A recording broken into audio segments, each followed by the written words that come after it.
Hey, expert investors, why does Oxford University and the Oxford Economic Institute think that Canadian home prices are going to experience a serious pullback in 2024 and 2025?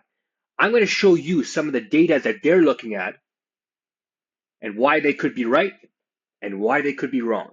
My name is Paul DeBruzzo. I make real estate content.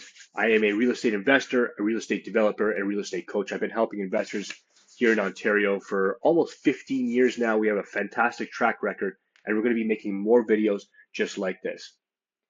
The reality is, I'm hearing through the grapevine, the conversation on the street is that as soon as rates start dropping more consistently, everyone's waiting for the next September drop, that prices are going to begin to rise again. And that might not be true because we need transactions to pick up also.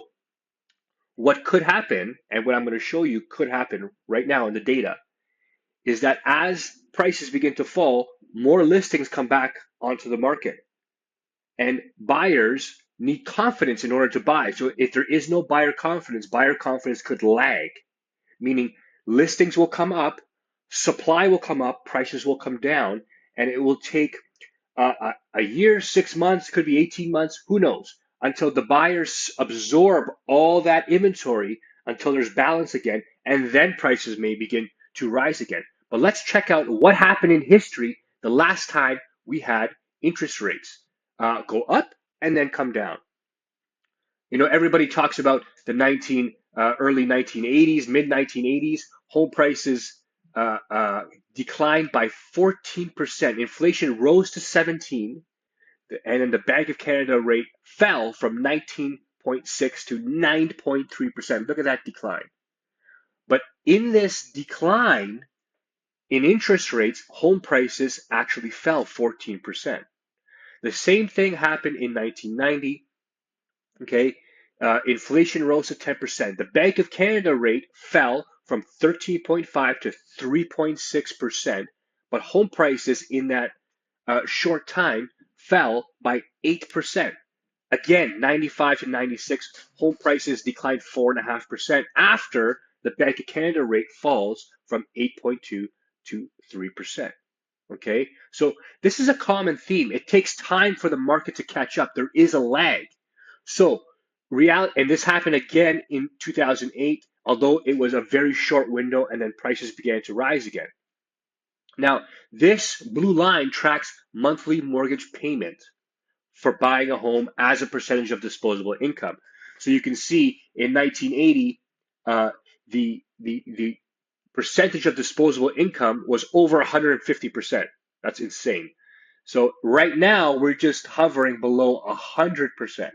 So this is not pricing. Don't get that incorrect, right? So this is percentage of disposable income. So as this comes down, we could see a small price reduction in the short term. Okay.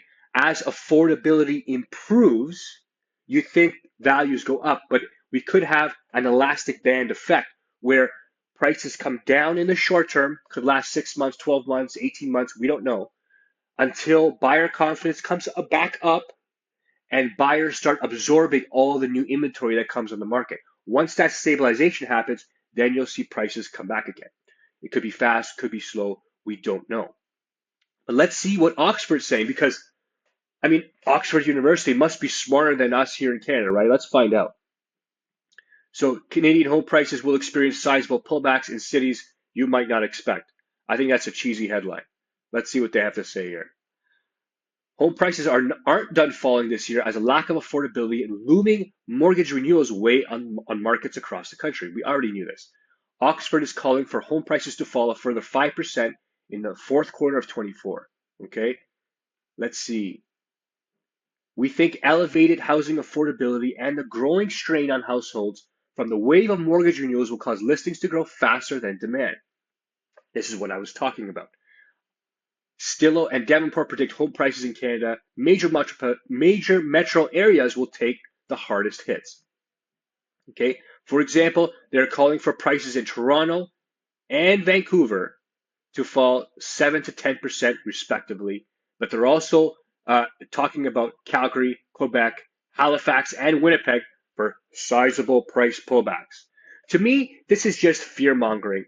They're just making wild predictions. I think they know there's going to be a slight pullback and they want to get ahead of the data so they actually feel smart. I think articles like this don't make any sense, but it does give you a hint of what the experts are predicting, right? Now, the big question is, what can you do about it? If you're a buyer right now, an investor, if you're a buyer looking for your own personal residential home, this could be an opportunity for you.